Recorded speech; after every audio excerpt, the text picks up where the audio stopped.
Salamu zetu za dhati zipate kuwafikieni popote mlipo wapenzi watazamaji wa Kibenge TV, huko tukitumaini ya kwamba mnaendelea vizuri, na hiyo ndio furaha yetu.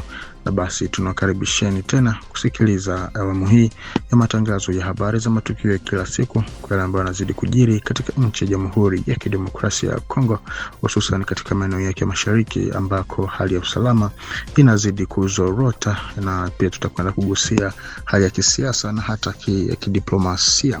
Na kwa hapa tutakwenda kuanza na habari ya hali ya utulivu wa muda lakini inayochukuliwa kuwa dhaifu ambayo imeripotiwa katika Ihula, eneo lililopo katika kijiji cha Balindu, kata ya Kisimba, wilayani Walikale katika mkoa wa Kivu Kaskazini.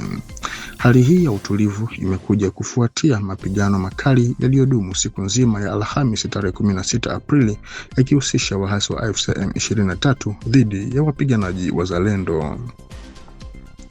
Kwa mujibu wa vyanzo vya kienyeji vya eneo hilo, vinadai kuwa wapiganaji wazalendo walifanya shambulio dhidi ya nafasi na ngome zinazoshikiliwa na waasi katika eneo la Ihula.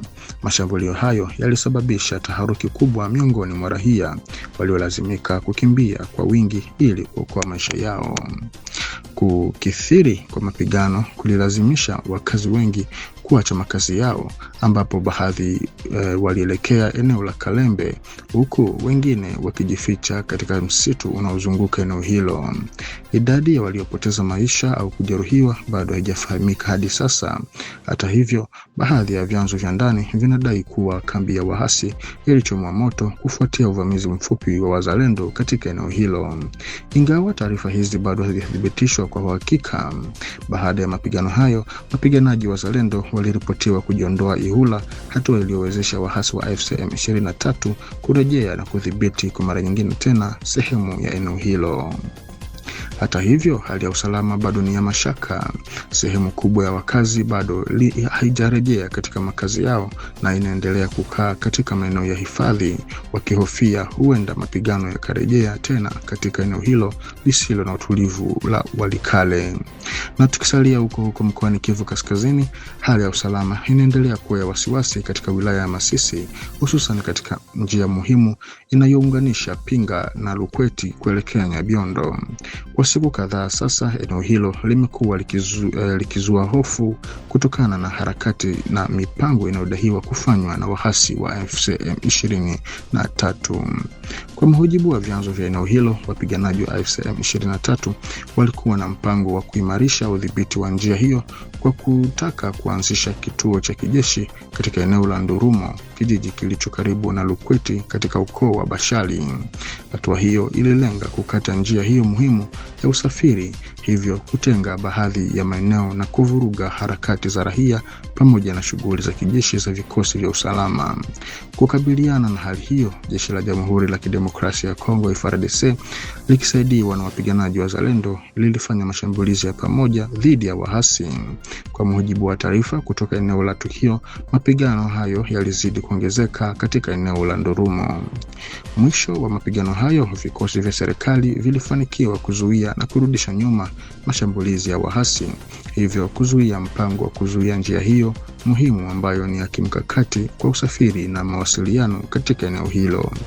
Hata hivyo, licha ya mafanikio hayo ya kijeshi, bado kuna hofu kwamba waasi wanaweza kujipanga upya katika maeneo ya jirani, hususan kwenye misitu minene ambayo ni vigumu kufikika na ambayo hutumika mara kwa mara kama maficho ya makundi yenye silaha. Katika mazingira haya, wananchi ambao tayari wameathirika na miezi kadhaa ya ukosefu wa usalama wanaendelea kuishi kwa hofu ya huenda mapigano yakarejea. Wadau wa eneo hilo wanatoa wito wa kuimarishwa kwa uwepo wa vikosi vya usalama katika njia hiyo ya kimkakati ili kuzuia mashambulizi mapya na kuhakikisha usafiri huru wa watu na bidhaa katika sehemu hiyo ya Kivu Kaskazini. Na kule mkoani Ituri, operesheni za kijeshi za pamoja zilizoendeshwa na jeshi la Jamhuri ya Kidemokrasia ya Kongo FARDC na jeshi la Uganda UPDF zimefanikiwa wiki hii kuwaokoa raia wapatao 96 ama ama 96 détenus waliokuwa mateka katika eneo la Mambasa. Mafanikio haya yamepokelewa kwa furaha katika mazingira ambayo bado yanaendelea kutawaliwa na mashambulizi ya kundi la waasi wa ADF dhidi ya raia. Kwa mujibu wa vyanzo vya kiusalama na vya eneo hilo, operesheni hiyo ilifanyika katika awamu mbili. Raia wapatao 42 ama kandi zotage waliokolewa Jumatano ya tarehe 15 Aprili mwaka huu, kisha wengine 54 ama 54 wakaachiliwa Alhamisi ya tarehe 16 Aprili katika vijiji vya Bengasoli na Mabukuli vilivyopo katika ukoo wa Babila Bakwanza. Watu hao waliokuwa wamekamatwa walikuwa wakishikiliwa na ADF, kundi linalotuhumiwa mara kwa mara kufanya mashambulizi ya mauaji, utekaji nyara na uharibifu wa mali katika mashariki mwa nchi. Utekaji wao ulifanyika wakati wa mashambulizi tofauti katika eneo hilo la misitu ambalo limekuwa moja ya maeneo yanayoendelea kukumbwa na ukosefu wa usalama. Operesheni hii ya pamoja inaonekana na wadau mbalimbali wa eneo hilo kama ishara ya kuongezeka kwa shinikizo la kijeshi dhidi ya kundi hilo la waasi. Mwakilishi mmoja wa asasi ya kiraia amepongeza ushirikiano kati ya majeshi ya Kongo na Uganda, akisema umeanza kutoa matokeo halisi uwanjani, huku akitoa wito wa kuendeleza mashambulizi hadi kundi hilo liangamizwe kabisa. Hata hivyo, licha ya mafanikio haya, ADF bado inaendelea kufanya mashambulizi ya hapa na pale katika maeneo mbalimbali ya Mambasa, hasa katika njia kuu za usafiri. Na hali hii inaendelea kuzua hofu kubwa miongoni mwa wananchi ambao mara nyingi hulazimika kukimbia au kubaki katika hali ya tahadhari ya juu.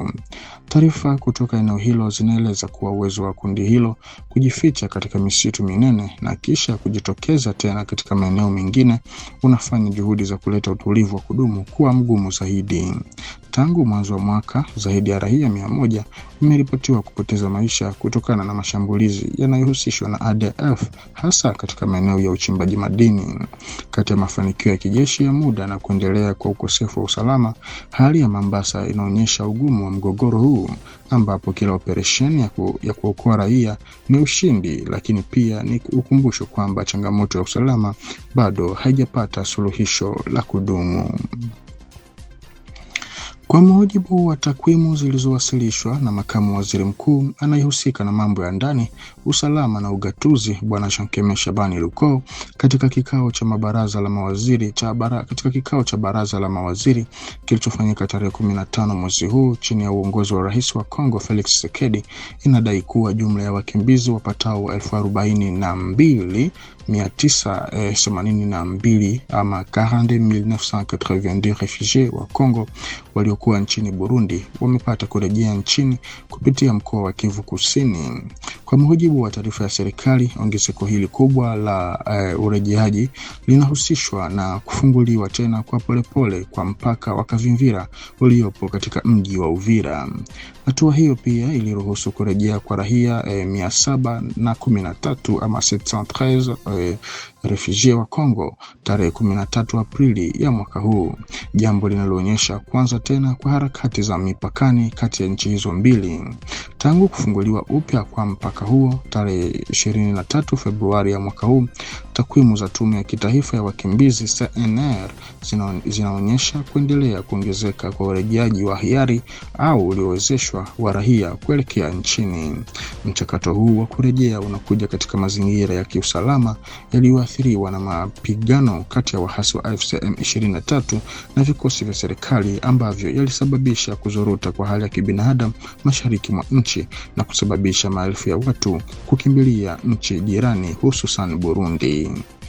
Kukabiliana na hali hiyo, serikali ya Kongo kwa kushirikiana na waziri wa nchi wa masuala ya kijamii na misaada ya kibinadamu Eve Bazahiba Masudi alifanya misheni za kibinadamu katika nchi za hifadhi ikiwemo Burundi na Tanzania kwa lengo la kuwasaidia wakimbizi, kuimarisha uratibu na mamlaka za nchi hizo pamoja na mashirika ya misaada kama HCR na kutathmini hali ya maisha ya wakimbizi. Katika muktadha wa juhudi za utulivu, kufunguliwa upya kwa mipaka na kurejea kwa biashara na harakati za mpakani kunachukuliwa kama hatua muhimu katika kurejesha mamlaka ya dola katika maeneo yaliyoathiriwa na ukosefu wa usalama. Serikali inaona mchakato huu kama ishara chanya, ingawa inakiri kuwa changamoto za kudumu za amani na utulivu bado zipo. Na kwa taarifa hii, mpenzi mtazamaji wa Kibengo TV, ndiko ambako tunakwenda kuweka nukta kwa awamu hii ya matangazo ya habari za matukio ya kila siku kwa wale ambao wanazidi kujiri katika nchi ya Jamhuri ya Kidemokrasia ya Kongo. Na kwa kutaka kufaidi zaidi habari motomoto kutoka kwetu, tunakuomba ubaki sambamba nasi hapa kwenye channel yetu ili upate kuhabarika zaidi. Basi tukutane kwa majaliwa. Asante.